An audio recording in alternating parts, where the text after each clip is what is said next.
Hello friends, welcome to Gurukul classes. जैसे कि आपको पता है कि हम यहाँ पे मॉडल पेपर को सॉल्व कर रहे हैं। मार्केट में जितनी भी बुक्स हैं आपके इंटरेस्ट से रिलेटेड, उन सारी बुक्स के जितने भी मॉडल पेपर दिए गए हैं वो सभी के सभी हम यहाँ पे डिस्कस कर रहे हैं। अगर ये सारे पेपर आपने अच्छे से सॉल्व कर लिया और सारी चीज़ों को समझ गए और आपने लर्न कर लिया तो डेफिनेटली आपके नंबर अच्छे आने ही आने हैं। चलिए यहाँ पे हम टाइम न वेस्ट करते हुए यहाँ पे हम क्वेश्चन को डिस्कस करना शुरू करते हैं।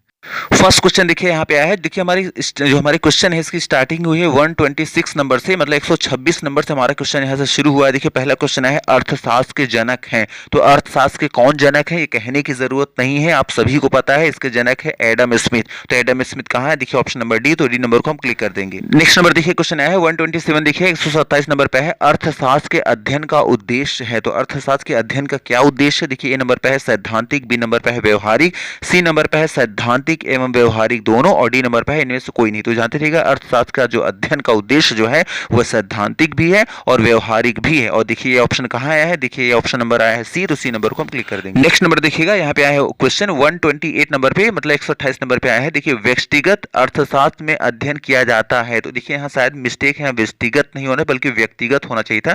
देखिए ए नंबर पे है संपूर्ण अर्थव्यवस्था, बी नंबर पे है व्यक्तिगत आर्थिक इकाई, और सी नंबर पे है राष्ट्रीय आय, और डी में है सामान्य कीमत पर। तो जानते रहिएगा यहाँ व्यक्तिगत जो है व्यक्तिगत अर्थशास्त्र में अध्ययन किया जाता है व्यक्तिगत आर्थिक इकाई की। तो व्यक्तिगत आर्थिक इकाई कहाँ है? देखिए ऑप्शन नंबर बी। तो बी नंबर को हम क्लिक कर देंगे। 129 देखिए 129 नंबर पे देखिए क्वेश्चन आया है स्थैतिक अर्थशास्त्र का संबंध किससे है? देखिए ऑप्शन ए में है वर्तमान, बी में है भूत, सी में है भविष्य, और डी में है इनमें से कोई नहीं। तो जानते रहिएगा स्थैतिक जो अर्थशास्त्र है उसका संबंध वर्तमान से होता है। वर्तमान कहाँ है? Option number A. तो ए नंबर को हम क्लिक कर देंगे। नेक्स्ट नंबर देखिए 130 नंबर पे क्वेश्चन आया है जब मांग वक्र एक सरल रेखा होती है तो उसके मध्य बिंदु पर मांग की लोच बराबर होती है। तो किसके बराबर होती है? 1/2 के बराबर होती है, या फिर बी में देखिए ए बराबर 1 बराबर होती है, या फिर सी नंबर पे है 2 के बराबर होती है, या फिर डी पे है 0 के बराबर होती है। जानते रहिएगा वो 1 के बराबर होती है। तो 1 कहाँ है? देखिए ऑप्शन नंबर बी। तो बी नंबर को क्लिक कर 131 नंबर पे देखिए क्वेश्चन आया है सीमांत उपयोगिता कब ऋणात्मक हो जाती है? देखिए ऑप्शन ए में क्या आया है? धनात्मक सीमांत उपयोगिता के बाद, बी नंबर पे आया है पूर्ण तुष्ट बिंदु के पूर्व, सी नंबर पे है शून्य सीमांत उपयोगिता के बाद, और डी नंबर पे है इनमें से कोई नहीं। तो जानते रहिएगा सीमांत उपयोगिता ऋणात्मक हो जाती है। कब हो जाती है? शून्य सीमांत उपयोगिता के बाद। देखें कहाँ आया है? देखिए आया है शून्य सीमांत उपयोगिता के बाद आया ऑप्शन नंबर सी। तो सी नंबर को हम क्लिक कर दें। 132 नंबर पे देखिए क्वेश्चन है वेतन किस उत्पादन साधन का पुरस्कार है? ऑप्शन ए में है साहसी, बी में आया है संगठन, सी में है श्रम, और डी में है पूंजी। तो अब देखिएगा बहुत सिंपल क्वेश्चन है कि वेतन किस लिए किसी को मिलता है, किस लिए? बहुत साहसी होता है इसलिए मिलता है, संगठन में होता है इसलिए मिलता है, श्रम का मतलब मेहनत करता है इसलिए उसको मिलता है, या डी मतलब पूंजी है उसके पास इससे मिलता है। तो जाहिर सी बात है श्रम करता है। तो श्रम ऑप्शन कहाँ है? Option number C. तो सी नंबर को हम क्लिक करें। 133 नंबर पर देखिए क्वेश्चन आया है पूंजी का प्रतिफल है। देखिए ऑप्शन ए में है ब्याज, बी में आया है लाभ, सी में आया है लगान, और डी में है इनमें से कोई नहीं। तो जानते रहिएगा पूंजी का प्रतिफल होता है ब्याज। ब्याज कहाँ है? Option number A. तो ए नंबर को हम क्लिक कर देंगे। नेक्स्ट नंबर देखिएगा आया है 134 नंबर पैमाने के घटते हुए प्रतिफल नियम के संदर्भ में कौन सा कथन सत्य है? देखिएगा ध्यान सुनिएगा। ए नंबर पे है साधनों के अनुपात में 8% की वृद्धि, उत्पादन में 5% की वृद्धि, बी में आया है साधनों के अनुपात में 8% की वृद्धि, उत्पादन में 10% की वृद्धि, सी में आया है साधनों के उत्पाद में 8% की वृद्धि और उत्पादन में 8% की वृद्धि, और डी में है इनमें से कोई नहीं। तो जानते रहिएगा पैमाने के घटते हुए प्रतिफल नियम के संदर्भ में जो कथन सत्य है वो है ऑप्शन नंबर ए साधनों के अनुपात में 8% की वृद्धि, उत्पादन में 5% की वृद्धि। तो इसलिए ए नंबर को हम क्लिक। 135 नंबर देखिए क्वेश्चन आया है मौद्रिक लागत का आशय है। तो मौद्रिक लागत का क्या मतलब होता है? देखिए ऑप्शन ए में है सामाजिक लागत, बी में है अवसर लागत, सी में लिखा है स्पष्ट एवं सामान्य लाभ, और डी में है अस्पष्ट लागत। तो जानते रहिएगा मौद्रिक लागत का आशय या मतलब होता है सामाजिक लागत। तो सामाजिक लागत का है ऑप्शन नंबर ए। तो ए नंबर को हम क्लिक कर देंगे। देखिए 135 नंबर तक हम क्वेश्चन को डिस्कस कर चुके हैं। इसके बाद 136, 37, 38 ये सारे क्वेश्चन आएंगे, लेकिन जानते रहिएगा चूंकि पेपर को जूम किया गया है इसलिए पूरा पेपर यहाँ नहीं आ पा रहा है। तो अभी जितना पेपर दिख रहा है पहले उसको पूरा देख लेंगे, उसके बाद जो बचे हुए क्वेश्चन होंगे वो नेक्स्ट स्लाइड में फिर से आ जाएंगे।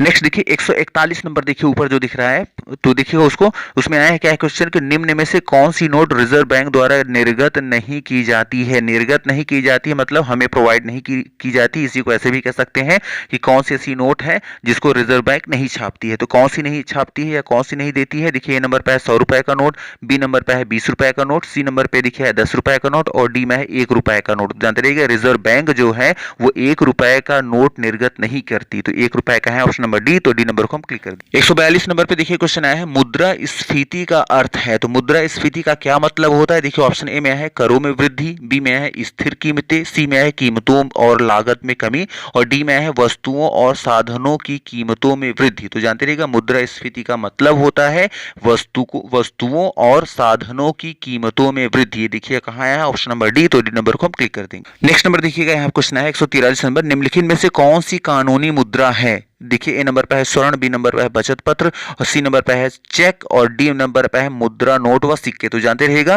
कानूनी मुद्रा जो है वो होती है मुद्रा नोट व सिक्के। देखिए कहाँ है ऑप्शन नंबर डी, तो डी नंबर को हम क्लिक कर देंगे। 144 नंबर देखिए क्वेश्चन आया है व्यापारिक बैंकों का मुख्य कार्य है, तो व्यापारिक जो बैंक होते हैं उसका मुख्य कार्य क्या होता है? देखिए ए नंबर पे है जमा प्राप्त करना एवं उधार देना, बी नंबर पे साख का सृजन करना, सी नंबर पे बैंक ड्राफ्ट निर्मित करना और डी नंबर पे है उपयुक्त सभी। तो जानते रहिएगा व्यापारिक जो बैंक होते हैं उसका जो मुख्य कार्य होता है वो होता है जमा प्राप्त करना एवं उधार देना। देखिए कहाँ है ऑप्शन नंबर 8, ए नंबर को हम क्लिक करें। नंबर देखिए 145 नंबर पर है निम्न में से किसे विभेदी कीमत कहा जा सकता है? अब कौन सा है? देखिए विभेदी कीमत किसे कहा जा सकता है? ऑप्शन में क्या दिया है? देखिए ए नंबर पे है कोयले की कीमत में 20% की कमी, बी नंबर पे है इंडियन रेलवे में 3 टियर व्यवस्था का आरंभ, सी में है राशन में दी जाने वाली चीनी की सस्ती दर और डी नंबर पे है खाना पकाने की गैस की कीमत में वृद्धि। तो जानते रहिएगा विभेदी कीमत कहा जा सकता है किसको? ऑप्शन नंबर बी में लिखा है इंडियन रेलवे में 3 टियर व्यवस्था का आरंभ, इसलिए बी नंबर को हम क्लिक कर देंगे। नेक्स्ट देखिए वो क्वेश्चन आ गए हैं जो अभी दिखाई नहीं दे रहे थे, वो सारे क्वेश्चन देखिए आ गए हैं। देखिए यहाँ पे देखिएगा सबसे पहले देखिएगा 136 मतलब 36 नंबर 136 नंबर पे देखिए आया है क्वेश्चन,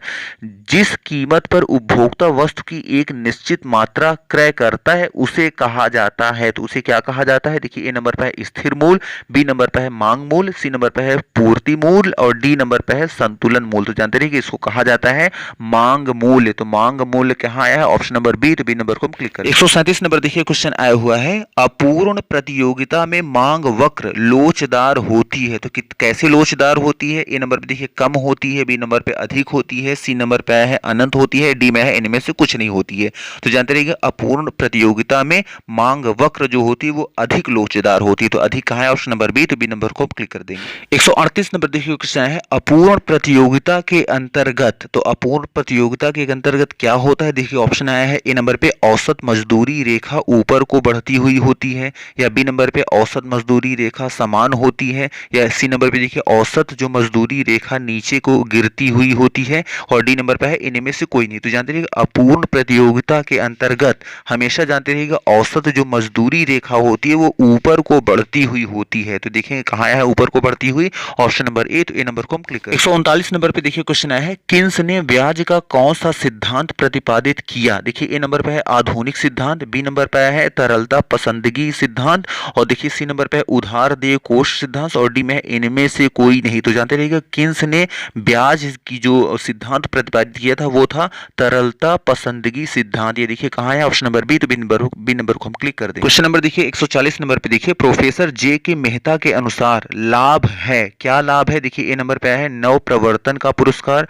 बी नंबर पे है अनिश्चितता सहन करने का पुरस्कार और सी नंबर पे है जोखिम का फल और डी में है उपयुक्त में सभी। तो जानते रहिएगा प्रोफेसर जे के मेहता के अनुसार लाभ है क्या है? अनिश्चितता सहन करने का पुरस्कार। तो देखिए कहाँ है ऑप्शन है? देखिए ऑप्शन नंबर बी में है अनिश्चितता सहन करने का पुरस्कार, इसलिए बी नंबर को हम क्लिक करें। 146 नंबर पे देखिए क्वेश्चन पे क्या आया है लाभ के नव प्रवर्तक सिद्धांत का प्रतिपादन किसने किया? देखिए ए नंबर पे है वॉलरस द्वारा, बी नंबर पे है जेबीसे द्वारा, सी नंबर पे है नाइट्स द्वारा और डी में है शुम्पीटर द्वारा। तो जानते रहिएगा लाभ के नव प्रवर्तन का सिद्धांत प्रतिपादन किया था शुम्पीटर ने। तो शुम्पीटर कहाँ है? देखिए ऑप्शन नंबर डी पे है, तो डी नंबर को हम क्लिक कर दें। नेक्स्ट नंबर देखिए 147 नंबर है मुद्रा की पूर्ति बराबर होती है डब्ल्यू वी प्लस, और यहाँ है डब्ल्यू और इन्वर्टेड कॉमा में है वी, और देखिए कॉमा लगा क्या है, यहाँ एम से क्या आशा है, तो एम का मतलब यहाँ क्या समझे हम। अब जानते रहिए जिनका इकोनॉमिक्स को बहुत अच्छी तरह समझ चुके होंगे कि एम का क्या मतलब है, लेकिन फिर भी देखिए ऑप्शन नंबर ए में आया है चलन की मात्रा, बी नंबर पे है चलन की गति, सी नंबर पे है साख पत्र की मात्रा, और देखिए डी पे है साख पत्र की चलन गति। तो जानते रहिए इसका जो मतलब है, वो आशय है, वो है सी नंबर ऑप्शन है साख पत्र की मात्रा। देखिए ऑप्शन नंबर सी, तो सी नंबर को क्लिक कर देंगे। 148 नंबर पे देखिए क्वेश्चन आया है। अब देखिए ये थोड़ा सा मैथ से रिलेटेड है, इसको सॉल्व करना पड़ेगा आपको। फिर देखिएगा, यदि 100वीं इकाई की कुल लागत 200 रुपए हो तथा उससे एक कम इकाई अर्थात 99वीं इकाई की कुल लागत 1900 रुपए हो तो सीमांत लागत होगी। अब इसको आपको सॉल्व करना पड़ेगा। देखिएगा ए नंबर पे आया है ऑप्शन में 99, बी नंबर पे आया है 100, सी नंबर पे आया है 500 और डी नंबर पे है 700। तो जानते रहिएगा इसकी जो सीमांत लागत होगी 100। देखिए कहाँ है, ऑप्शन नंबर आया है, देखिए ऑप्शन नंबर बी, तो बी नंबर को क्लिक कर देंगे। 149 नंबर देखिए क्वेश्चन आया है, ब्याज की दर में विभिन्नता के कारण बताइए। तो जो ब्याज की जो दरें होती है उसमें इतनी क्यों भिन्नताएं होती हैं अलग अलग, इसका कारण क्या है ये बताइए। देखिए ए नंबर पे है पूंजी की मांग, बी नंबर पे है पूंजी की मांग व पूर्ति, और सी नंबर पे है ऋण देने में जोखिम, और डी नंबर पे है उपर्युक्त सभी। तो जानते रहिएगा ब्याज की दर में जो भिन्नता का जो कारण है ये तीनों ही है, पूंजी की मांग भी है, और बी नंबर जो है पूंजी की मांग व पूर्ति भी है, और सी नंबर जो है ऋण देने में जोखिम ये भी है। तो हमारा डी नंबर जो ऑप्शन है आया है उपयुक्त सभी, उपयुक्त सभी पर हम क्लिक कर देंगे, मतलब option number D. Last question देखिए 150 नंबर पे जो क्वेश्चन आया है, निम्न में से कौन सी चल पूंजी नहीं है। ऑप्शन ए में है बीज, बी नंबर पे है कोयला, सी नंबर पे है पेट्रोल, डी में है यंत्र। जानते रहिएगा यहाँ जो यंत्र है ऑप्शन नंबर डी, यह चल पूंजी में नहीं आता है, तो इसलिए डी नंबर को हम क्लिक कर देंगे। तो मे भी आपको क्लियर हो गया होगा जो भी इकोनॉमिक्स स्टूडेंट आप सब हैं कि कैसे कैसे आपके लिए क्वेश्चन बनाए जा रहे हैं, इकोनॉमिक्स मतलब अर्थशास्त्र से रिलेटेड। अब जानते रहिए इसी तरह के क्वेश्चन आपको लर्न कर लेने हैं। तो देखिए यहाँ पे हमने 25 टोटल क्वेश्चन डिस्कस कर चुके हैं। हमारे यहाँ फर्स्ट प्रैक्टिस सेट था। आप जानते रहिए इसका जो भी आपको अगर पीडीएफ चाहिए तो लिंक में जाएंगे डिस्क्रिप्शन में, वहां आपको ये जो भी क्वेश्चन आपको कराए जा रहे हैं उसका पीडीएफ आपको मिल जाएगा, वहां से आप डाउनलोड कर सकते हैं। तो चलिए आज कितने रखते हैं, और हाँ अगर वीडियो आपको पसंद आ रहा है तो प्लीज वीडियो को लाइक करना और चैनल को सब्सक्राइब करना ना भूलें। Thank you very much for watching this video. Thank you.